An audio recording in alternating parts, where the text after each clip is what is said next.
গাজীপুরে মাদক মামলার আসামিকে বাঁচাতে স্ত্রীর ভয়ঙ্কর প্রতারণার ফাঁদ। বিস্তারিত থাকছে এম এ আজিজের তথ্য ও ভিডিও চিত্রে। গাজীপুরে মাদক কারবারির স্ত্রীর ষড়যন্ত্র, এএসআইকে ফাঁসানোর চেষ্টা। গাজীপুর সিটি কর্পোরেশনের ২৭ নং ওয়ার্ডের পশ্চিম লক্ষ্মীপুরা এলাকায় গত ৩রা ডিসেম্বর গভীর রাতে ২৫০ গ্রাম হেরোইন সহ মাদক কারবারি সারোয়ার হোসেন রানাকে আটক করে গাজীপুর ডিবি পুলিশ। আটকের পর তার স্ত্রী রুনা বিভিন্নভাবে স্বামীকে ছাড়িয়ে নেওয়ার চেষ্টা করেন। ব্যর্থ হয়ে তিনি পুলিশের বিরুদ্ধে ষড়যন্ত্রমূলক ফাঁদ পাতেন।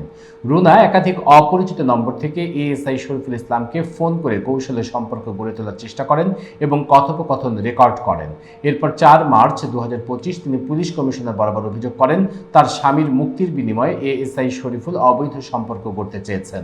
তবে সরেজমিনে তদন্তে জানা গেছে রুনা ও তার পরিবার দীর্ঘদিন ধরে মাদক ব্যবসার সঙ্গে জড়িত। স্থানীয় কয়েকজন সাংবাদিকের পরামর্শে ৩ মাস পর অভিযোগ দায়ের করেন তিনি। এএসআই শরীফুল ইসলাম বলেন, আমি জানতাম না যে অপরিচিত নম্বর থেকে কল করা নারী মাদক কারবারের স্ত্রী।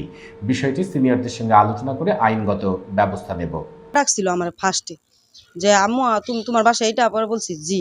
পরে বলছে যে আপনাদের এখানে কে কে ব্যবসা বাণিজ্য করে, শুনছি লক্ষ্মীপুরে নাকি সবাই ব্যবসা বাণিজ্য করে, এই ব্যাপারে কিছু জানতে চাই। পরে বলছি হ্যাঁ, এদিকে তো অনেকে ব্যবসা বাণিজ্য করে, আমরাও টিকতে পারি না, এলাকা আমাদের পোলাপান নষ্ট হয়ে যেতেছে, এদিকে অনেকে ব্যবসা বাণিজ্য করে, এদিকে ওদিকে সব জায়গায়। পরে উনি বলছে আচ্ছা আপনার নাম্বারটা দেন।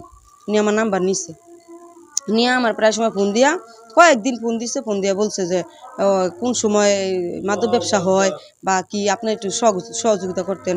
পরে এমন ফোন দেওয়াতে কয়েকদিন আমি বিরক্ত হয়ে যাই। বিরক্ত হয়ে যাওয়ার পরে যে এত ফোন দেয় কেন, নানানভাবে কথা আমার ভালো লাগে না। পরে উনি কি করছে, সরাসরি ফোনে কথাবার্তা না বলার কারণে আমার বাসায় উঠি। আমার বাসা উঠা আমার বলে যে তুমি ফোন রিসিভ করো না কেন, আমি তো তোমার ভালো চাইছিলাম, তুমি এইদিকে থাকো, তোমার